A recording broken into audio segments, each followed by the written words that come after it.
আসসালামু আলাইকুম। Election working অ্যালায়েন্সকে ধন্যবাদ আমাকে দাওয়াত দেওয়ার জন্য।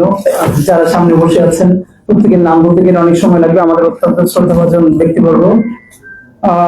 যেহেতু ইলেকশন ওয়ার্কিং অ্যালায়েন্স নাম শুনে বুঝতে যাচ্ছে যে ওনারা অনেকগুলো স্টেক হোল্ডার এখানে একসাথে একটা ভালো মুভ করবার চেষ্টা করবেন। তো আমার মনে হয় যে আপা যেটা সিসি ক্যামেরার কথা একটু আগে বলেছেন, গত একটা প্রোগ্রামে আমি সিসি ক্যামেরার কথা বলে তো এটা প্রচুর জায়গায় বিভিন্ন আলাপ হয়েছে। তো অফকোর্স সিসি ক্যামেরা মানে ভাবতেও কেমন লাগে যে 200 কোটি টাকার জন্য, মানে এটা বলাটা খারাপ, তারপর বলি যে 200 কোটি টাকার জন্য যদি সিসি ক্যামেরা না হয়, ইলেকশন কমিশন চাইলে খয়রাত করতে পারে, আমরা খয়রাত ম্যানেজ করে দিব। এই খয়রাতকে আমরা খারাপ করতে বলি না, বৃহত্তম বরিশালে দান সৎকারে খয়রাত বলে। আরবি খয়রাত কল্যাণ কামনা থেকে আসছে, আমরা যারা ভিক্ষা বৃত্তি বলি। প্রবাসীরা চাইলে এই 200 কোটি টাকার সিসি ক্যামেরা দেশের জন্য এমনি দিয়ে দিবে, যারা লিমিটেড শাটডাউন করে নতুন বাংলাদেশ এসেছে। তো যদি তাদের পয়সার সমস্যা হয়, নিয়ত সহি থাকে, তাহলে ইনশাল্লাহ আমরা সবাই মিলে সিসি ক্যামেরার ব্যবস্থা করে দিতে পারবো। কিন্তু ব্যাপার হলো এই সিসি ক্যামেরাটা তারা অপারেট করবে কিনা। আর সিসি ক্যামেরা ইনস্টল করতে গিয়ে যদি সময় লাগে, তাহলে ইনস্টল করতে কিয়ামত পর্যন্ত লাগলে কিয়ামতের দিন ইলেকশন হবে, তার আগে ইলেকশনের দরকার নাই। মানে ব্যাপার হলো আপনি আবারও একটা ত্রুটিপূর্ণ নির্বাচন করবেন এবং সেই নির্বাচনে আপনি কারোর না কারোর সুবিধা দিয়ে পরবর্তীতে বয়স 70 হয়ে যাওয়ার পরেও সাবেক সচিব আপনি আবার একটা চুক্তিভিত্তিক নিয়োগে একটা প্রতিষ্ঠানের প্রধান হবেন। এই হলো ধান্দা। তো সচিবদের ব্যাপারে আল্লাহ তো আপনাদেরকে অনেক বড় বানাইছে, আমরা তো আপনাদের নাতিদের বয়সী অনেক। তো আপনারা মানে বাংলাদেশের সমস্যাটা হলো একজন মানুষের জীবনে কত টাকা দরকার, এইটা জীবনে আমাদের স্কুল কলেজে কোনোদিন শেখানো হয় না।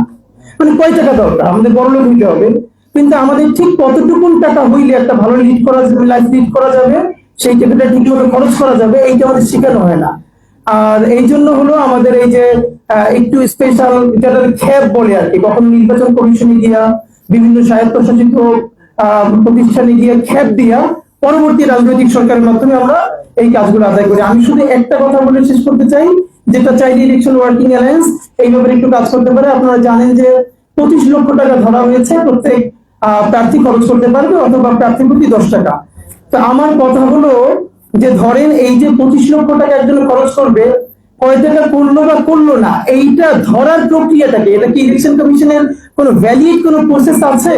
ধরেন একজনে 25 কোটি টাকা খরচ করলো, তো এরপরে আপনি সেইটা কোন উপায়ে প্রমাণ করবেন? সে তো তার অ্যাকাউন্ট থেকে দিবে না, সে তো কিভাবে দিবে? এরপরে ধরেন আপনি প্রমাণ করলেন যে না, সে টাকা খরচ করেছে, এরপর কি আপনি তার এমপি পদ বাতিল করতে পারবেন? তো এইটা আসলে সম্ভব না। এইটা না করে বরং কি করতে পারবে না, এইটা আপনি তাকে বলে দেন। শুধু একটা বলি যে এই যে গত পরশু আমাদের এক বড় ভাই বললো যে শাহবাগী বিলবোর্ডটা খালি, তুমি 1 সপ্তাহ ওখানে ক্যাম্পেইন করো, আমি এটা তোমাকে হায়ার করে দিব। এরপরে শাহবাগ তো দূরের কথা, ঢাকা 8-এর মধ্যে যতগুলো বিলবোর্ড আছে আমরা গিয়ে গিয়ে ফোন দিচ্ছি, বলে এটা তো একজন বড় প্রার্থী অনেক আগে থেকে বুকিং দিয়ে দিচ্ছেন, তিনি পেও করতেছেন কিন্তু বিজ্ঞাপনও দিচ্ছেন না, যেদিন লাগবে সেদিন বিজ্ঞাপন দিব। মানে খুব আনন্দ যে একটা আমরা মানে বিলবোর্ড আমরা দিতেও পারবো না, কিন্তু অন্য কেউ সবগুলো বুকিং করে রাখছে আরো 1 মাস আগে থেকে। ইলেকশন কমিশন এটাকে ঠিক কোন প্রসেসের মধ্যে দিয়ে ধরবে? তা আমি ইলেকশন ওয়ার্কিং ফোর্সকে প্লিজ রিকোয়েস্ট করি যে এইটাকে নিয়ে, যে আসলে টাকার লিমিটেশন না, যে বরং এটা কোন প্রক্রিয়ার মধ্যে দিয়ে ধরা যায়। আর ম্যাডাম একটা কথা বলছিলেন, এটা আমি জাস্ট 1 মিনিটে বলি, যে স্যারও বলছিলেন যে সহিষ্ণু আচরণ করবে সকল প্রার্থী, এইটা আসলে কেউ কোনোদিন করবে না। ইভেন বিদেশে গেলেও কেউ করে না, আইনের বাধ্যবাধকতার কারণে করে।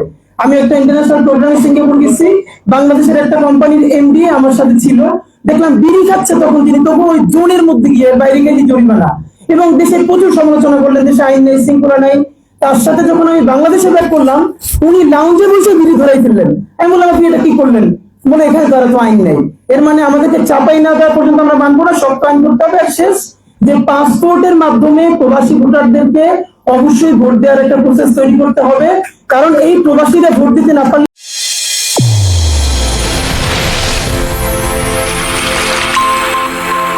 চ্যানেল A1 হৃদয়ের স্পন্দন।